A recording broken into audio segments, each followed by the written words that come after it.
परमात्मा कबीर जी ने इस उद्देश्य से कि गुरु जी के बिना मोक्ष नहीं हो सकता, और यदि मैं गुरु नहीं बनाऊंगा तो आने वाले समय में ये कहा करेंगे, काल का दाव लग जाएगा कि कबीर जी ने कौन सा गुरु बनाया था, बगैर गुरु के ही बात बन जाएगी और काल फिर मेरी आत्माओं को धोखा दे देगा। इसलिए उस परमेश्वर ने, अब वो ऋषि किसी के ज्ञान में तो सुने को नहीं, कौन? स्वामी रामानंद जी ब्राह्मण पंडित।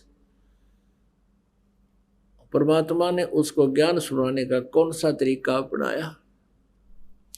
एक 2.5 वर्ष के बालक का रूप धारण किया। जब परमात्मा 5 वर्ष के थे कि लीला में शरीर कर रहे थे 5 वर्ष के, उस समय 2.5 वर्ष के बच्चे का रूप धारण किया और पंचगंगा घाट के ऊपर काशी में, जहां रामानंद जी स्नान करने के लिए जाया करते थे, वहां एक घाट बना हुआ था पक्की पौड़ियों का। उन पौड़ियों पर जाकर कबीर परमेश्वर जी 2.5 वर्ष के बच्चे के रूप में लेट गए। स्वामी रामानंद जी सुबह सुबह जाया करते थे ब्रह्म मुहूर्त में, गर्मियों के दिन थे। जो ही वो नीचे पैड़ियों से उतर रहे थे, परमात्मा कबीर जी 2.5 वर्ष के बालक का रूप धारण करके लेटे हुए थे।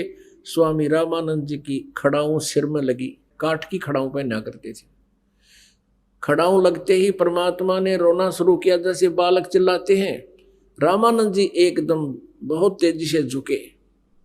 अब किसी बच्चे का चोट लगी, क्यों? दया होती है संत में, चाहे वो किसी का भी साधक है, अगर वो संत लक्षण है उसमें, तो उसमें दया अवश्य होती है।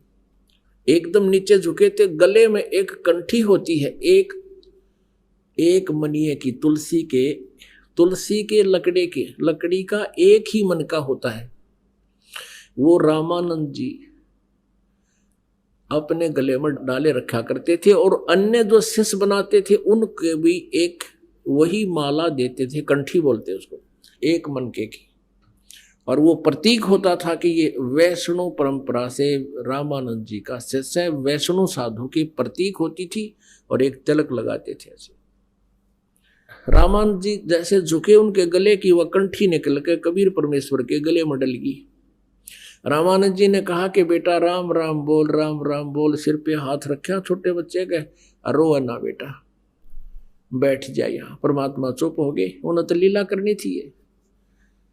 और कहा बेटा, रामानंद जी कहने लगे कि बेटा तू यहाँ बैठा रहे, मैं स्नान कर लेता हूँ, आश्रम में ले चलूंगा, और दिन में जिसका भी होगा पता करके तुझे भिजवा दूंगा, डरना मत। रामानंद जी स्नान करने लगे। परमात्मा वहां से अंतर ध्यान हो गए, उनका काम पूरा हो लिया था। अंतर ध्यान होकर के अब